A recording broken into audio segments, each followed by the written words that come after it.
Ya en el estudio estamos junto a Andrés Weiner, que es economista, es también investigador de CONICET. Podría ser muy extenso el currículum, así que ¿querés presentarte vos, Andrés, de alguna manera en particular? ¿Cómo te definís?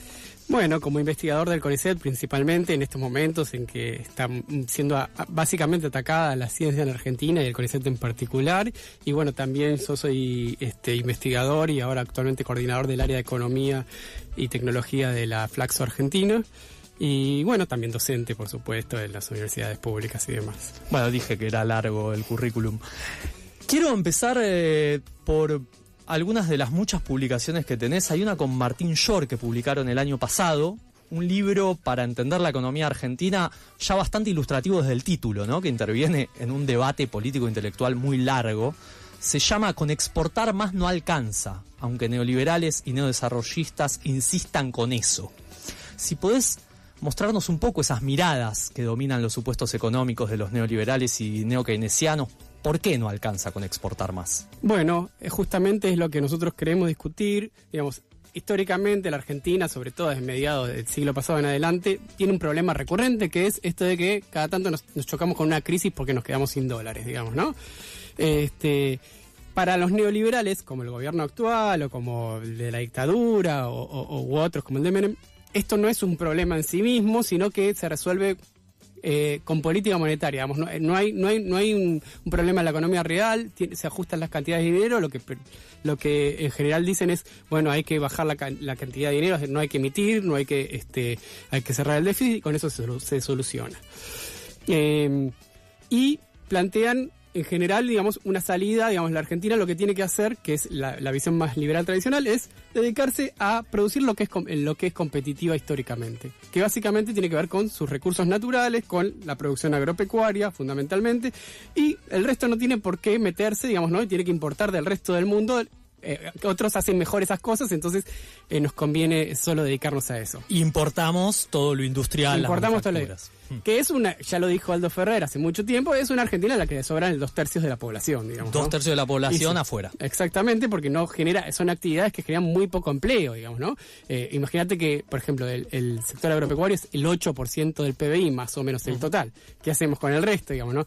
Y después está, digamos, una visión distinta, alternativa, con la cual nosotros tenemos algunos elementos en común, pero también discutimos, que tiene que ver con esta visión neodesarrollista, neokeynesiana, que tiene parte de otra visión, que es, la Argentina efectivamente tiene un problema con los dólares, pero lo que hay que hacer es, básicamente, ya no se puede, como se venía haciendo en el siglo XX, la Argentina, que digamos, empezaba a tratar de producir todo aquello que importaba.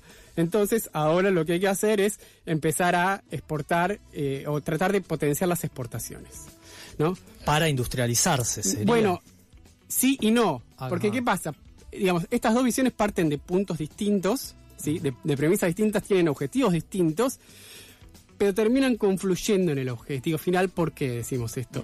Porque en realidad lo que dicen estas visiones neodesarrollistas más pragmáticas es, bueno, la Argentina, digamos, cambió el mundo, no puede dedicarse a sustituir todo, a producir todo, tiene que tratar de conseguir la mayor cantidad de dólares para poder dar empleo, o sostener y tratar de reducir la pobreza, digamos, tratando de sostener algo de industria, exportando lo que puede exportar, que son las actividades primarias, que ahora se agrega, además de, digamos, los productos agropecuarios, se agrega todo lo que tiene que ver con minería y hidrocarburos, sobre todo vaca muerta, digamos, ¿no? Entonces, hay que aprovechar eso, hay que potenciar eso, a lo sumo hay que tratar de ver si se le puede agregar un poquito de valor.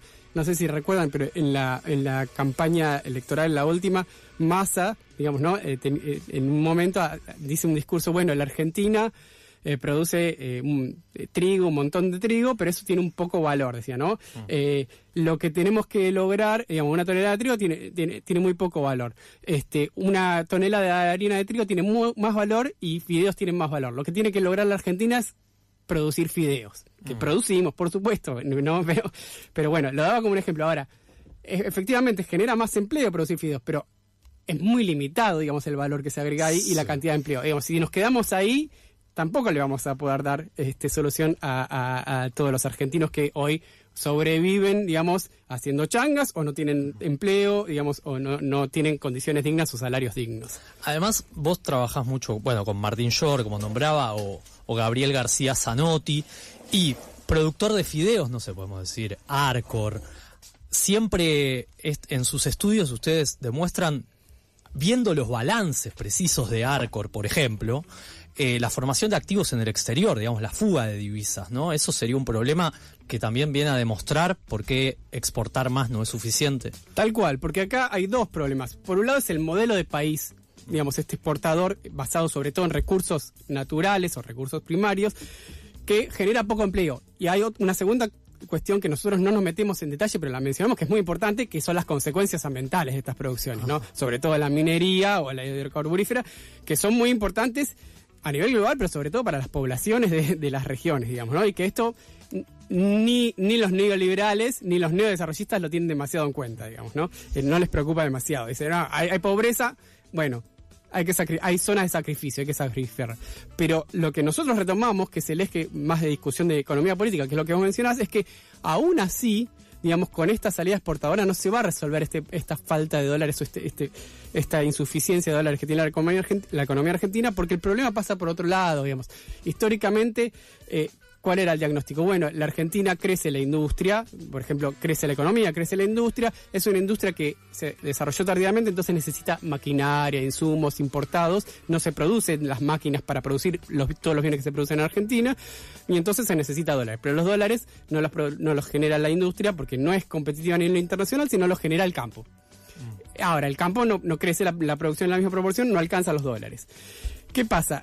Ahora no estamos en esa situación. Si vos mirás los últimos 20 años, un poquito más, la Argentina desde 2003 hasta el año pasado, hasta el año pasado, de todos esos 20 y pico de años, solo hubo 4 en los que tuvo déficit comercial y que uno coincidió con la sequía, digamos, con situaciones más bien excepcionales o justo cuando, digamos, coincidió con los años de mayor sobrevaluación del tipo de cambio. ¿Qué pasa? Porque quiere decir que no estamos importando más de lo que exportamos. Es decir, los dólares no se van por el canal comercial, como decimos nosotros. Y hay otro problema que es la cuestión financiera, que es central, digamos, ¿no? Que es lo que vos mencionás. Y que nosotros lo vemos en 3 aspectos fundamentalmente. Uno es la remisión de utilidades que hacen las empresas extranjeras, digamos que hubo un fuerte proceso de extranjerización, sobre todo en los 90, que se quedó heredado. Y mandan sus ganancias a las casas matrices. Exactamente. Sí. Pero hay dos elementos más importantes aún. Uno tiene que ver claramente con la deuda. Los pagos de intereses de la deuda, digamos, ¿no?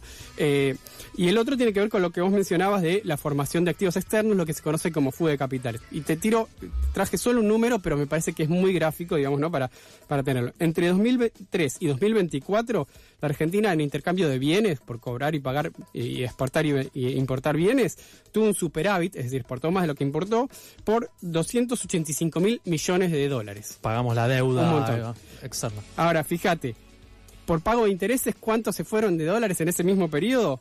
Casi 135.000 millones de dólares. Por remisión de utilidades, 32.500 millones de dólares. Y por formación de activos externos, es decir, por fuga de capitales, es por dólares que salen a Suiza, a Miami, abajo del colchón, digamos, pero salen de la economía argentina, se fueron casi 204.000 millones de dólares. O sea, en total, entre esas 3 cosas, se fueron casi 371.000 millones de dólares. Es decir, la economía argentina lo que financia es esa salida de divisas a Isla de Man, Exactamente. Uh-huh. ¿Y qué pasa? Lo que plantean los neodesarrollistas, digamos, es conseguir más dólares para poder pagar la deuda. Pero el tema es que no se soluciona el problema de raíz. Es como nosotros usamos una metáfora de un balde rajado, que es echarle más agua para que haya siempre agua. Pero si no solucionás esa rajadura, siempre vas a tener que ponerle más agua. Entonces es un problema que tiene que ver con la estructura productiva y también con los actores dominantes de la economía. Con los actores dominantes de la economía. Y recién dijiste, si se soluciona este balde, pensándolo en la figura de un balde parece bastante fácil, ¿no? Cómo se soluciona. Ahora, esta subordinación financiera, como dicen ustedes, ¿cómo sería el equivalente para resolver ese balde agujereado? Claro, porque la economía argentina tiene 2 grandes problemas en este sentido.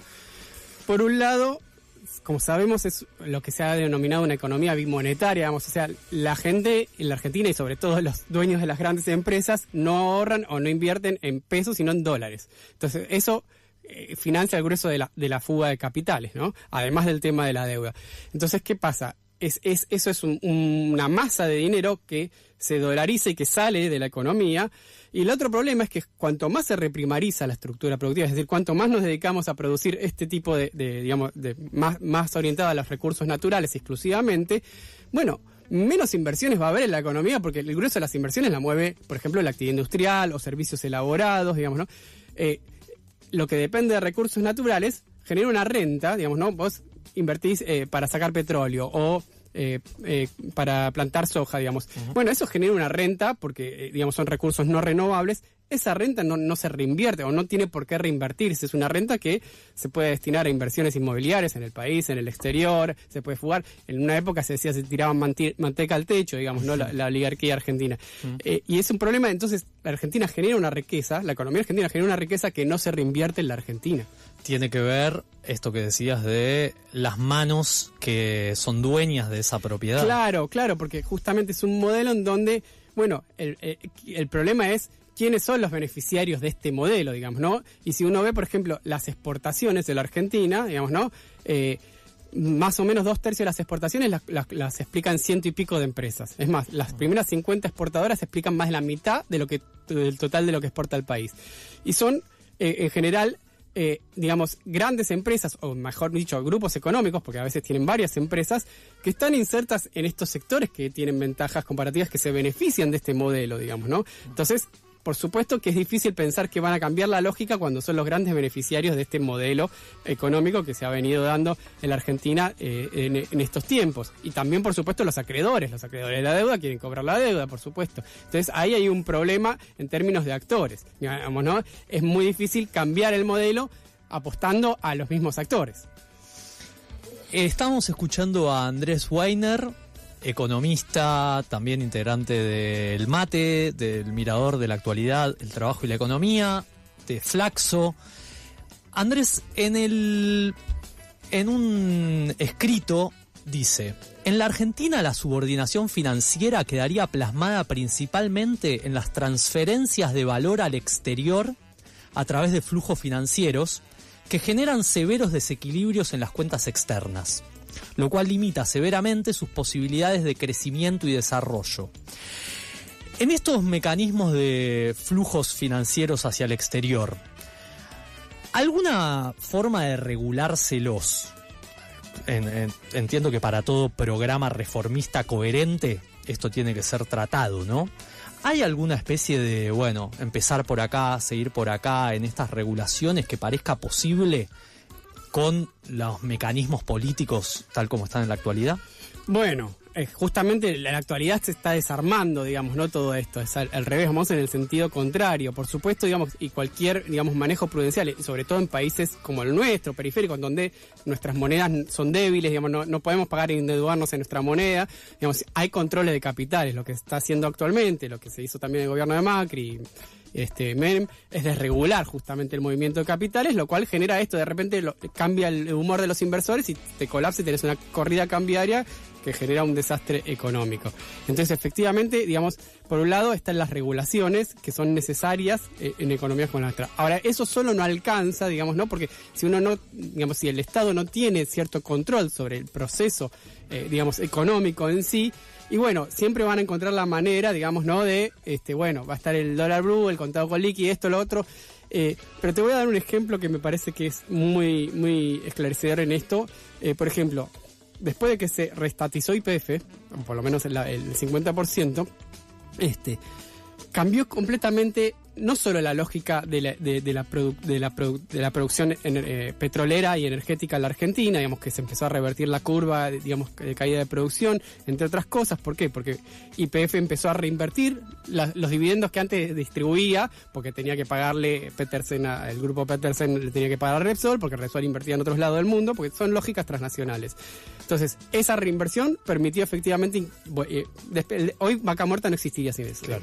Ahora, no solo eso, sino que hasta la reestatización de YPF, por ejemplo, en 2011, creo, más o menos el 25% de las utilidades que remitían las empresas eran petroleras. Ahí tenía un papel central YPF. ¿Qué pasó? Entonces cayó mucho también, por ejemplo, la remisión de utilidades y también, por supuesto, la fuga. ¿Por qué? Porque ese dinero se empezó a invertir en el país. Ahora, ese es un actor con otra lógica, digamos, ¿no? Es el Estado que tiene una lógica que es distinta a la de una empresa transnacional que va a invertir en donde le es más rentable en distintas partes del mundo. Algo parecido quizás podría haber pasado, no lo sabemos, por ejemplo, con Vicentín en su momento, digamos, ¿no? Podría haber sido una empresa testigo justamente para, bueno, productora de alimentos, ¿no? Para garantizar ciertos precios, para garantizar abastecimiento. Bueno, eso no sucedió, pero digo, el Estado tiene que tener herramientas de control, pero no solo de control y de regulación, sino también meterse en la producción y en la comercialización, digamos, ¿no? Porque si no, no es suficiente. El caso de Vicentín es clave por también la hidrovía del Paraná, donde se va precisamente la mayor cantidad de la riqueza que produce el país en esos rubros del sector primario, ya de por sí. Sí, sí. Además, ahí tenés un problema de justamente que es un rubro muy sensible como alimentos. Entonces, ¿qué pasa? Si no tenés la manera también de regular, digamos, los precios, eso impacta en los salarios, en los niveles de pobreza, y la lógica va a ser siempre vender a donde pueda y al mejor precio. Bueno, estamos, me parece, con un panorama clarísimo. No sé si vos querés algo que te haya quedado afuera, Andrés, que... No, digo, básicamente pensar en esto, digo que hay que cambiar, o sea, no es simplemente una cuestión, y esto me parece muy importante, una cuestión de técnica, de armar el mejor plano, pensar la mejor solución, sino también hay una cuestión de correlación de fuerzas y de cambiar, digamos, la lógica de los actores, y me parece que es central y que para países como la Argentina no hay otro tipo de salida si no hay un Estado conducido por otros intereses, digamos, ¿no? Conducido más bien por los sectores populares que puedan, digamos, orientar no necesariamente hacia la mayor ganancia posible en el corto plazo, sino a satisfacer necesidades sociales de la población. Andrés Weiner, W-A-I-N-E-R, muchas gracias por ayudarnos a pensar. Busquen sus escritos, investiguemos, hay mucho por hacer.